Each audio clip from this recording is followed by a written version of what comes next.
Começa agora o podcast Vozes que Conectam, uma produção Grupo Mulheres do Brasil. Olá, você está ouvindo Vozes que Conectam, o podcast do Grupo Mulheres do Brasil. A cada episódio, trazemos mulheres que atuam ativamente em projetos promovidos em organizações da sociedade civil e ou trabalhos individuais, que impactam no fomento, desenvolvimento e aplicação de políticas públicas alinhadas aos objetivos e desenvolvimento sustentável da ONU, Agenda 2030.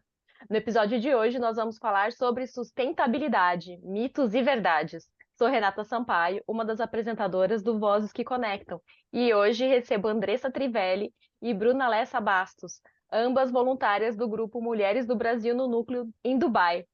Andressa cofundou a rede Tecorra em 2007, um negócio social pioneiro no Brasil. Hoje é diretora executiva da empresa e consultora para organizações de destaque, como Fundação André e Lúcia Maggi, Instituto CIA, Instituto Açaí e Transparência Internacional. Bruna é cientista social com mestrado em Estudos de Desenvolvimento e Política Global. Ela tem mais de 15 anos de experiência profissional intersetorial, já trabalhou no Brasil, em Angola, na Holanda e agora nos Emirados Árabes. Ela é cofundadora e diretora do Instituto de Educação Socioambiental, EVA, consultora, pesquisadora e palestrante sobre sustentabilidade e desenvolvimento social. Andressa, Bruna, sejam muito bem-vindas ao nosso podcast. Quando eu penso em sustentabilidade, a primeira ideia que eu tenho é sobre a reciclagem e o impacto, né, do descarte de materiais de forma seletiva. Me digam, o que é sustentabilidade e quais ações a promovem? Muito bem. Bom, vou começar eu então a falar. Eu acho que antes de dar um exemplo prático de ações ligadas à sustentabilidade, eu, como cientista social que sou, acho que é legal a gente dar uma definição assim do que é sustentabilidade, um pouco do contexto dessa discussão, né? E eu acho que a definição mais difundida de sustentabilidade, ela vem assim do relatório Brundtland de 87, que diz que a sustentabilidade é a capacidade de atender às necessidades de hoje, do presente, sem comprometer as capacidades das futuras gerações, né?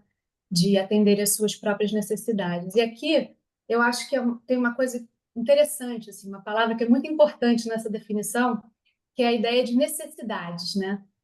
Acaba sendo uma discussão um pouco subjetiva, porque é difícil você acordar o que é necessidade, é uma coisa meio mutável, meio influenciável, né? A minha necessidade é diferente da necessidade da Andressa, da sua, a necessidade de um país é diferente da necessidade de outro, então é uma discussão que é um pouco complexa, né? E a gente acaba reduzindo um pouco para a questão do meio ambiente apenas. Esse relatório Brundtland de 87, que foi que popularizou esse conceito de desenvolvimento sustentável, que é com que a gente trabalha até hoje, ele ressaltou essa necessidade da gente equilibrar a ideia de crescimento econômico, que tinha sido esse modelo desde assim, do pós-Segunda Guerra Mundial, esse modelo que criou muitas externalidades negativas no meio ambiente e também na sociedade, então, a partir dele, começou a ter essa visão de, ok, precisamos ter crescimento econômico, mas a gente também precisa falar de inclusão social e a gente precisa falar da proteção do meio ambiente para sermos capazes de garantir um futuro, de fato, sustentável para os nossos filhos e para os nossos netos, né? E eu acho que uma ideia que, naquela época, quase 40 anos atrás, não era tão mainstream, mas hoje em dia é bem mais, é a ideia de que a gente pode questionar um pouquinho esse modelo de crescimento econômico linear, né? Hoje existem, para quem se interessar, depois de assistir esse podcast, uma série de propostas e de modelos alternativos, e aí eu vou citar só dois, que é, por exemplo, o movimento de growth, que é a tradução de crescimento em português, que é bastante forte na Europa. Já teve até conferências no Parlamento Europeu para discutir esse modelo, ou proponentes, por exemplo, da economia circular, com alguns exemplos muito palpáveis já implementados, por exemplo, na cidade de Amsterdã, que adotou o Donut Economics em 2020, que é essa ideia de você balizar o modelo econômico de uma cidade, de desenvolvimento econômico, no teto ecológico, para que ele não passe os limites da natureza e sua capacidade de se regenerar, com essa base mínima social, né? Então, de novo, essa ideia de que há de se ter uma dignidade humana, né? Um desenvolvimento humano além de um desenvolvimento econômico, né? Então, assim, eu acho que vocês trabalham dentro do Vozes em São Paulo, dentro desse framework das ODS, que é os Objetivos de Desenvolvimento Sustentável, que foi esse conjunto de objetivos, né, que foi cunhado em 2015, que é essa necessidade, esse impulso para que os governos, o setor privado, a sociedade civil trabalhem numa direção, né, para que a gente consiga, de fato, tornar o desenvolvimento mais sustentável e não tão linear nessa lógica.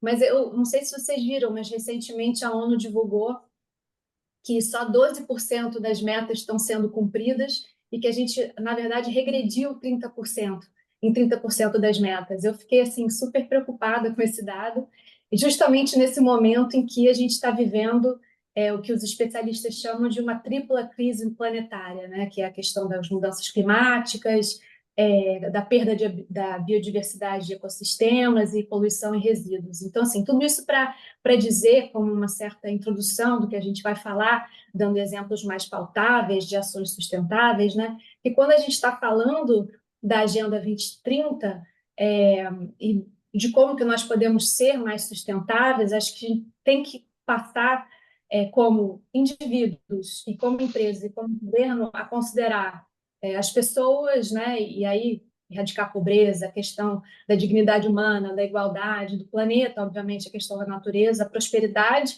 mas aí ligando essa questão da necessidade, né? Da discussão que eu estava fazendo antes, o que é prosperidade, né? O que é uma vida plena? O que são necessidades, né? E, obviamente, também trabalhar por sociedades mais pacíficas, né, mais justas, mais inclusivas, porque se você não tiver isso, a prioridade de cuidar do meio ambiente acaba sendo diminuída, ninguém pensa em sustentabilidade com uma bomba caindo na cabeça.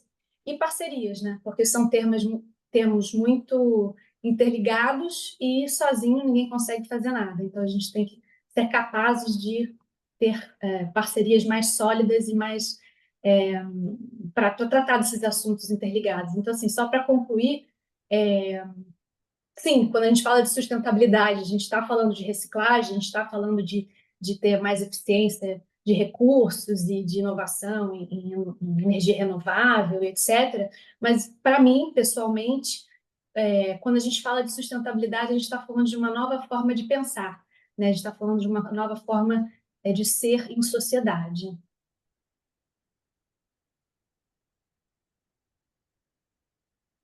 Mito ou verdade? A temática da sustentabilidade não está relacionada a questões de gênero e raça, pois todos devem contribuir igualmente para resolver os problemas climáticos. Olha, Renata, eu diria que essa afirmação, né, de que todo mundo tem que contribuir igual, porque todo mundo, né, tá nesse mesmo mundo, ela é muito injusta e, no caso, seria um mito, né, assim, não é verdade. Porque a gente pode afirmar com categorias, assim, que pessoas, né, mulheres e pessoas negras sofrem o que acontece, né, dos impactos das mudanças climáticas de maneira desproporcional aos homens e homens brancos, né? Se a gente for fazer esse recorte, né? Então, a gente pode usar alguns dados assim para basear, né, essa informação. Por exemplo, que se a gente pegar a COP, a última COP, não sei se foi a 28 ou a 20, ou a 27, enfim, uma das duas últimas COPs que aconteceu, 36% dos representantes dos países eram mulheres. Então, assim, se a gente está falando sobre decisões, sobre o que está acontecendo no mundo, né, essas decisões estão sendo tomadas em sua maioria por homens, para começar, né? Então, assim, a gente tem um dado bem concreto que trata que tomadas de decisão, eu não estou nem entrando no mundo corporativo, assim, né? Estou até falando da diplomacia mesmo, né? A maioria das decisões são tomadas por homens, começa por aí, né? E aí a gente tem alguns outros dados também, né, mundiais, assim, falando de que coisa de mais de 1 bilhão de pessoas até 2050 vão ser desalojadas por questões climáticas, seja por enchente, seja por calor, seja por falta de biodiversidade num local que não tem mais onde plantar, não tem mais lavoura, não tem mais como produzir, seja por monocultura que está empurrando as pessoas para fora das terras dela. Então, assim, a migração climática, né, chamada, ela vai impactar mais de 1 bilhão de pessoas até 2050. E aí, quando a gente está falando disso, né, a gente tem estudo que fala que 80% dessas pessoas são as mulheres, as mais impactadas, né, nesse processo. Muitas vezes, porque, por exemplo, se acontece alguma questão climática, se for uma família, pensando, né, na situação de uma família estruturada, né, homem e mulher, e estruturada como a gente conhece como família padrão, assim, né, um homem, uma mulher e crianças, né. Quem vai primeiro na frente para um centro urbano onde tem um pouco mais de condições sanitárias, onde está um pouco mais estruturado e vai conseguir acesso a recurso e tudo mais, quem vai na frente para procurar um emprego é um homem. E a mulher fica em casa ou na localidade onde está sofrendo, né, todo um problema estrutural para cuidar das crianças primeiro, né. Tem alguns estudos também que mostram que as meninas, nessas condições, né, as meninas são as primeiras a parar de estudar, porque elas são encarregadas normalmente para ajudar nessa reconstrução, para cuidar das crianças e tudo mais. Então, assim, é muito perverso falar que só porque todo mundo é ser humano igual, a gente tem que cuidar igual dos problemas ambientais, porque como é que você vai colocar essa responsabilidade maior em cima de quem sofre ainda mais, né? Então, tem dados, por exemplo, que dizem que homens gastam mais energia até do que mulheres, na média. Então, parece que na Alemanha são 8% a mais, na Suécia 22% a mais, os homens gastam mais energia, né, do que mulheres. Energia elétrica mesmo, tipo, para fazer a vida deles acontecer, elas gastam mais do que mulheres. Como é que pode ser proporcional, né? Como é que pode ser igual, né, que todo mundo tem que cuidar igual, dado que, né, tem até gasto maior, né? Tem também algumas pesquisas, algumas informações que falam que no Katrina, né, em 2018, que acho que já tem estudos, né, mais organizados e tal, a violência contra a mulher cresceu 98% logo após Katrina, né. E aí a gente pode fazer uma comparação com o que está acontecendo no Rio Grande do Sul agora. A gente não tem estudos, aí eu não vi pelo menos, eu não sei se já tem, mas eu não vi estudos, formalizados, organizados, que mostram isso, mas a gente tem muito relato, né, de dentro dos alojamentos, onde as pessoas estão, alojadas, esperando, né, reconstrução de casas e tentando reestruturar suas vidas, a violência contra a mulher cresceu absurdamente. E claramente o que aconteceu no Rio Grande do Sul é um problema, né, com relação às condições climáticas, né. Então, eu acho que a gente pode afirmar com categoria que é um mito, né, dizer que raça, gênero, não tem nenhuma conexão com a temática da sustentabilidade, até porque, enfim, né, tem dados aí, trouxe alguns dados que mostram isso. Então, e um pouco naquilo que a Bruna estava trazendo, né, nessa mesma, fluxo de raciocínio, né, a sustentabilidade não é algo que impacta que se relaciona unicamente, fala exclusivamente sobre questões de meio ambiente, sobre reciclagem, sobre lixo. Quando a gente está falando de sustentabilidade, quando a gente está falando de algo, né, como a gente está tratando nesse podcast, a gente tem que perceber e olhar para a cadeia inteira, né? A gente tem que olhar para o todo, para todos os bracinhos, né, que são relacionados àquela temática que a gente está falando, e entender como tudo isso é muito sistêmico, né? Como aquele filme do Efeito Borboleta, né, que acho que é um clássico, assim, para todo mundo, né. Você faz uma coisinha e uma coisinha ela se reverbera em muitas outras, né, então a gente tentar olhar para além, né, acho que é importante quando a gente está falando sobre sustentabilidade. Tô aprendendo muito com vocês. Nossa, tô adorando esse papo. Muitas pessoas, elas acreditam que carros elétricos não são tão ecológicos por causa das baterias, né? Afinal, isso é um mito ou é verdade? De novo, a gente tem que olhar o todo, né, acho que a resposta correta para essa pergunta é a gente olhar para tudo. Então, quando a gente está falando de um carro, a gente está falando da vida útil dele, né, que é com a gente dirigindo o carro, a gente conhecendo, né, como funciona um carro, a gente para no posto de gasolina, a gente coloca gasolina, a gente usa a gasolina, ele solta aquela fumacinha pelo escapamento, e aí nesse lugar, aí sim, realmente um carro elétrico, ele é menos, poluente do que hoje é um carro a combustão comum, né. Enfim, depende do carro, né, enfim, bilhões de não sou engenheira, não entendo muito de produção de carro, mas até onde li e conheço, tem aí estudos que dizem coisa de 70 chega até 70% menos emissão de gás carbônico um carro, elétrico comparado com um carro a combustão, dentro do seu uso, daquele uso que a gente vê. Mas existe uma outra discussão, né, pensando no carro elétrico, que é de fato a produção da bateria, né? E aí a produção da bateria usa lítio, para usar lítio e fazer a extração do lítio usa-se muita água, sem contar depois o que a gente faz com essas baterias, né? A reciclagem dessa bateria também é um assunto enorme, né? Existe sim vários estudos que dizem que se existisse uma estrutura de logística reversa para tudo isso, seria possível a gente considerar que essa bateria é mais sustentável, gasta ou gera menos impacto ambiental e tudo mais, mas no Brasil, especialmente, isso nem é verdadeiro ainda, né, do ponto de vista da bateria, né, o que faz com ela, não existe regras, não existe legislação, não existe o que fazer definido ainda pela indústria com essas baterias e como tem que reciclar elas.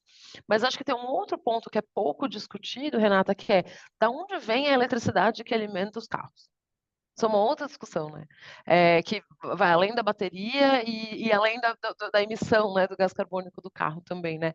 A eletricidade do mundo, 60% da eletricidade do mundo não é feita de energia renovável, para começar. Né? Tem a ver com queima de combustível fóssil, com carvão, né? A energia elétrica, em maioria no mundo, ainda vem de queima de combustível fóssil. Então, a gente está gerando energia elétrica para o carro não gerar, né, tanta gás carbônico e não gerar tantos gás de efeito estufa e tudo mais, mas a própria produção da energia elétrica gera. Então, a gente já fala, veja bem, né? Olhar a cadeia de novo, olhar o processo inteiro quando a gente está falando de sustentabilidade, né? Para além disso, né, a gente tem aqui no Brasil, por exemplo, e aí a gente pode entrar num outro semi-mito, mas aí é uma discussão muito ampla, que no Brasil, a matriz energética do Brasil é limpa. 88%, no quase 90% da energia no Brasil é energia limpa. Isso é uma verdade que eu escuto desde que eu me entendo por gente, e que eu escuto isso e tudo mais, mas na verdade desses 90%, 80 e tantos por cento de energia limpa, 70% vem de hidrelétrica, que é considerado pela indústria uma energia limpa. Energia limpa. Ela é limpa porque ela não causa gás de efeito estufa, não é queima de carvão obrigatoriamente. Mas para construir uma hidrelétrica, o impacto é gigantesco. A gente tem a inundação de áreas enormes, de áreas que acabam com biodiversidade, que afastam pessoas, né, que tipo, tiram as pessoas das localidades dos territórios onde elas nasceram, onde elas estão.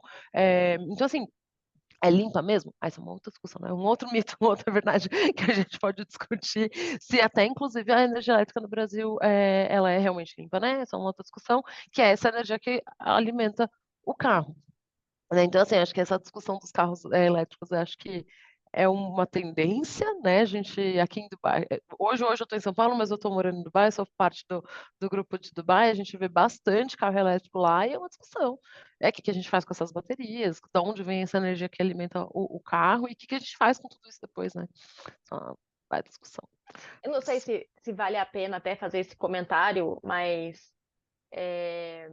acho que a gente tem que tomar muito cuidado também com o que se vende pra gente como o que é sustentável, né?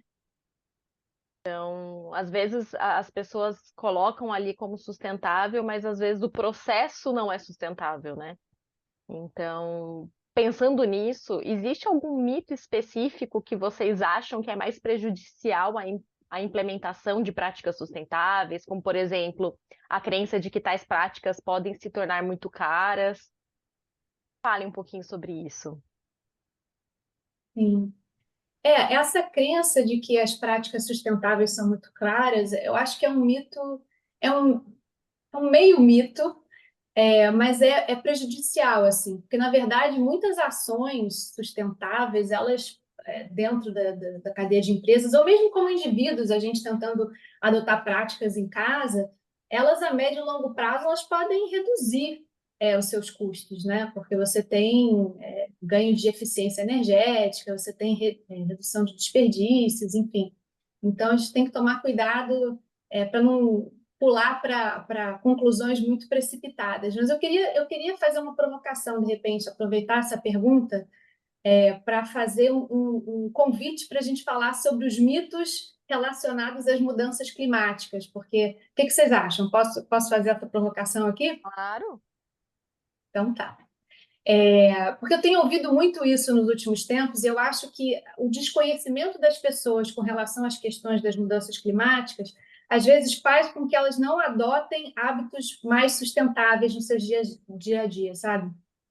Então, assim, o primeiro mito que eu tenho me deparado muito com relação às mudanças climáticas é uma ideia de que as mudanças climáticas sempre aconteceram e que nada pode ser feito, né? Então, assim, em primeiro lugar, sim, as mudanças climáticas são um processo natural, mas a ciência ela já comprova com muita exatidão, embora muitas pessoas duvidem da ciência, de que a atividade humana ela está fazendo com que essas mudanças climáticas sejam mais acessíveis, né, mais aceleradas, principalmente, né, depois da Revolução Industrial e da segunda metade do século passado, quando a gente adotou esse modelo de desenvolvimento e impulsionou ele para o mundo todo. Então, sim, ela está acontecendo.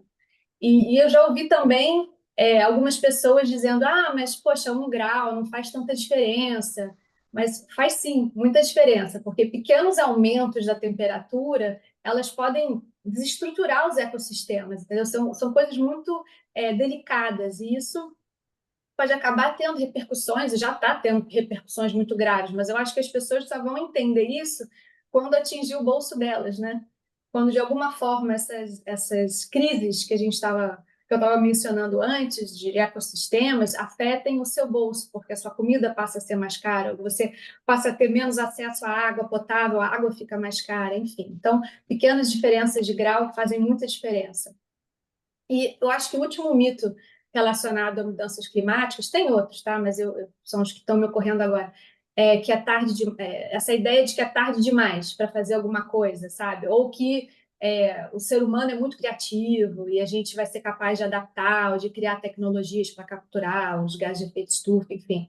Eu espero realmente que a gente seja capaz de criar essas tecnologias e não está tarde demais. Eu acho que a gente está numa situação, e como a Andressa falou, o Rio Grande do Sul foi um grande wake-up call, né, no Brasil, de que, opa, as mudanças climáticas estão acontecendo, é uma situação terrível, olha, a gente vai ter praticamente refugiados climáticos dentro do próprio país, de pessoas que não vão poder voltar mais para as suas cidades, sabe? Mas ainda existe uma janela de oportunidade que o coletivo, a gente como indivíduos e como coletividade, a gente precisa tomar uma ação para reduzir as nossas emissões e criar planos de adaptação.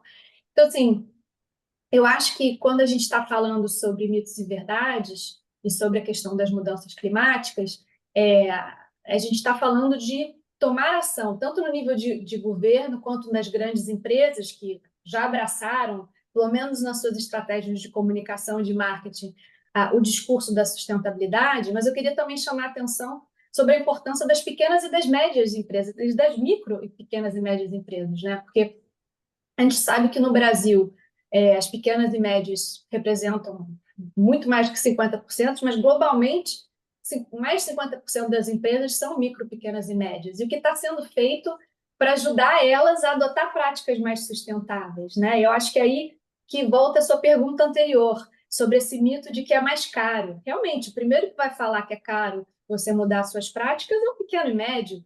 Primeiro, não vai saber como. Segundo, que talvez não tenha esse capital, esse know-how de como que pode mudar ou tornar o seu negócio mais sustentável. Então, assim, daqui a 1 ano vai ter a COP30 em Belém, né? Eu tenho amigos e conhecidos que trabalham no Sebrae, que são pessoas muito sérias, eu sei que eles estão buscando trazer essa agenda para mais perto das pequenas e médias, mas com qual escala e com qual velocidade frente a essa crise real que são as mudanças climáticas, né? É verdade que a agricultura orgânica pode alimentar o mundo? Quais são as evidências que suportam isso? Renata, eu acho que tem uma discussão importante em falar sobre o que é agricultura orgânica, o que é agroecologia, o que é agricultura sustentável. Eu acho que são também termos que se confundem um pouco, né? Então, assim, a sustentabilidade ambiental, né? Ter práticas sustentáveis na agricultura, isso por si não significa que a gente vai melhorar a produção agrícola, né, brasileira, né? Porque a gente pode ter práticas sustentáveis, por exemplo, de reuso de água, a gente pode ter práticas sustentáveis de usar pesticidas que são um pouco menos nocivos e tudo mais. Isso não vai, na verdade, ampliar ou diminuir a concentração de riqueza quando a gente está falando de agricultura, para começar, né? Eu acho que isso é importante, né? Quando a gente está falando de agricultura orgânica, isso também não significa que a gente não está falando também de monoculturas. Então, a gente pode usar, não usar pesticida, por exemplo, quer fazer, e continuar fazendo uma monocultura, ou fazer uma monocultura de revezamento, né? Que é usar na mesma terra, a gente reveza, mas continua sendo uma monocultura e aquela concentração de riqueza ali, que é donos daquela terra fazendo uma produção orgânica, que é ótimo, que é muito melhor do que usar, né, outras coisas, ou até fazer uso de soja transgênica, que aí também não considera como orgânico, enfim.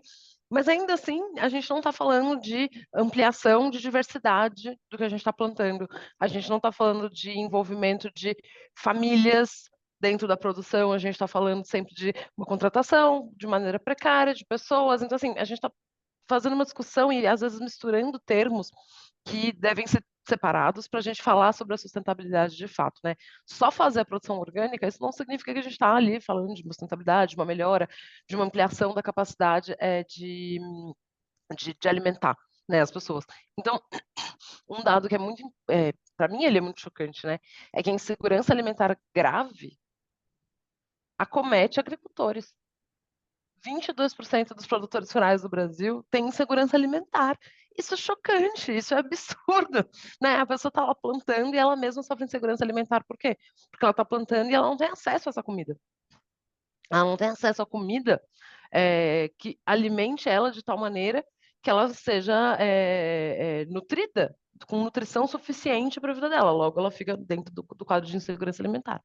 É, a FAO, a FAO, né, que é da ONU, né, que fala sobre agricultura e comida, e trabalha nesse pedaço, né, da história toda, ela estima que 75% da diversidade de cultivo foi perdida do século passado para esse século, do século passado, né, do 20, não é nem do 19 para o 20, é do 20 para o 21, porque a gente ampliou a produção em culturas de latifúndios, né, de territórios muito grandes, e a gente deixou de fazer culturas pequenas, como as famílias sempre fizeram, que é um pouco de batata, um pouco de feijão, um pouco de salsinha, um pouco de várias coisas ao mesmo tempo, no mesmo território. E aí entra a discussão da agroecologia. Eu não sou especialista no assunto, né? Sou especialista muito mais em entender, né, esses movimentos, eu sou administradora, eu trabalho com estratégias de desenho de projetos para a sustentabilidade. Então, quando a gente precisa, a gente acaba contratando um especialista, né, no assunto para falar sobre isso, mas o global a gente consegue entender, né? Entender que 1/3 da comida que hoje é produzida, ela é desperdiçada. Esse desperdício, o que que acontece? Acontece em transporte, em logística. Tem mitos dizendo que assim, o mundo não vai conseguir se alimentar se a gente continuar nessa produção. Mas o ponto não é a ecologia, a agricultura orgânica ou a sustentável. A questão é a falta de distribuição de riqueza, de como as pessoas podem produzir, como é que essa comida chega de fato nas pessoas, né? Então, quando a gente fala de sistemas agroecológicos, a gente está falando de um sistema que tem plantação, onde a pessoa tem cultivo, e em volta dele tem plantas nativas, tem árvores, tem coisas que ajudam esse solo continuar existindo, e são pequenas produções, né? Por que que se perde comida? Perde comida em transporte, minha gente, porque, lógico, está tudo concentrado num canto. Tá tudo concentrado no outro canto. E a gente não consegue fazer não só transporte, mas o transporte é um bom ponto, né? Uma boa questão. Outra questão é o consumo de carne. E como a gente produz carne hoje, né? Eu como carne, não sou vegetariana, não sou vegana, mas a questão é essa, né? Como a gente faz a produção de carne, de vaca, ou de boi, de galinha, de todo tipo de carne possível, como a gente tem que alimentar eles. Precisa dessas produções massificadas e gigantescas para conseguir prover da maneira como a gente hoje está acostumado a comer, especialmente nos grandes centros, né? É uma dieta, no Ocidente especialmente, é uma dieta muito baseada em carne.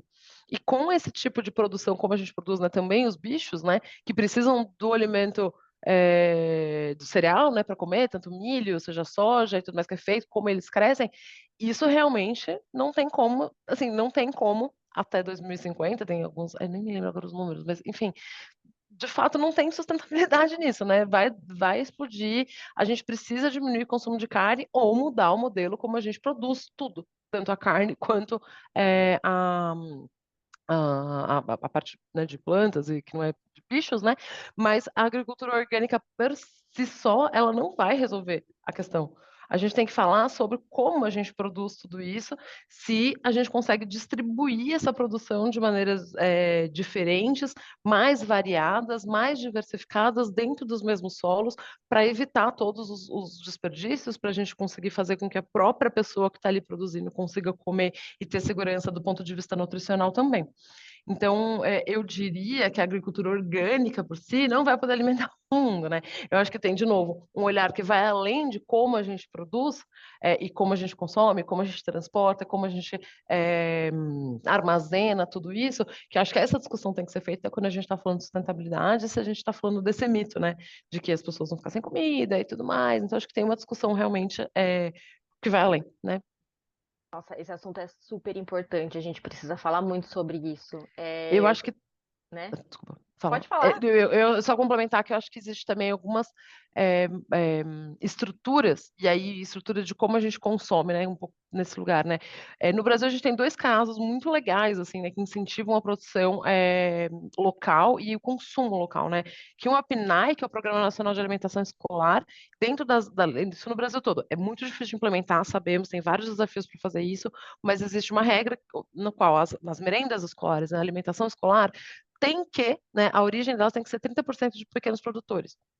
E aí isso faz com que os pequenos produtores tenham mais estrutura e tenham demanda, uma demanda dada, assim, uma demanda clara, que vão ser consumidos. Então, se ele produzir, ele provavelmente vai, assim, grandíssimas chances dele conseguir vender tudo aquilo que ele produzir e localmente, para a escola, perto de onde ele está produzindo. Então, isso é um caso, por exemplo, muito importante, eu acho que relevante e com todos os desafios de implementar isso, né? Eu conheço pessoas que trabalham com merenda e falam, cara, é difícil comprar, né? Muitas vezes não tem, porque aí entra toda uma questão de as regras das compras públicas e tudo mais, mas enfim, existe aí um movimento para fazer com que o pequeno produtor tenha demanda clara, garantida, que se ele se organizar e produzir, ele vai conseguir vender, e vai conseguir gerar renda, vai conseguir ter dignidade dentro do trabalho dele e tudo mais. Então, isso é um caso, por exemplo, que eu acho que vale super lembrar, que é um caso de política pública que colabora para a gente trabalhar nessa direção, né?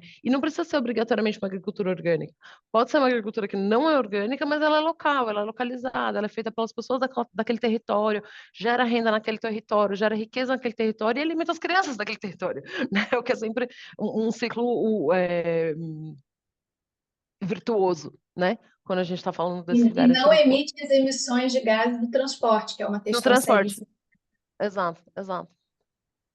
Nossa, é muita informação legal. Eu acho que a gente precisa mesmo falar sobre isso. Eu tô com várias dúvidas, só que a gente está caminhando para o final deste episódio, mas o assunto não vai parar por aqui. Aguardamos você na segunda parte desse assunto importantíssimo.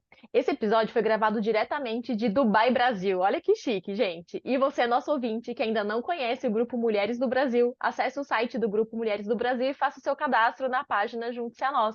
O link está na descrição do episódio. Até o próximo episódio. Conto com vocês. Você ouviu Vozes que Conectam, uma produção Grupo Mulheres do Brasil.